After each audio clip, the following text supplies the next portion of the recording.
Breaking news. Saudi আরবে অবৈধ প্রবাসীদের বিরুদ্ধে কঠোর অবস্থান নিয়েছে দেশটির সরকার। আবাসন, শ্রম ও সীমান্ত সুরক্ষা আইন লঙ্ঘনের দায়ে প্রবাসীদের ভিসা বাতিল করে নিজ দেশে ফেরত পাঠানো হচ্ছে। দেশজুড়ে চলমান এই অভিযানে গত এক সপ্তাহে ৯,৫৭৬ জনকে গ্রেপ্তার করেছে সৌদি কর্তৃপক্ষ। একই সময়ে ১১,২২৬ জন প্রবাসীকে নিজ দেশে ডিপোর্ট করা হয়েছে।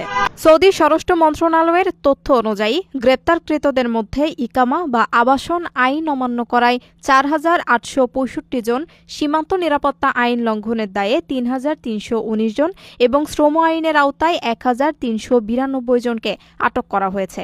এছাড়া অবৈধভাবে সীমান্ত পেরিয়ে দেশটিতে প্রবেশের চেষ্টাকালে গ্রেপ্তার হয়েছেন আরও ১,৫০০ অনুপ্রবেশকারী। পাশাপাশি অবৈধ প্রবাসীদের আশ্রয়, কাজ ও যাতায়াতে সহায়তা করার অপরাধে ১২ জনকে আইনের আওতায় আনা হয়েছে।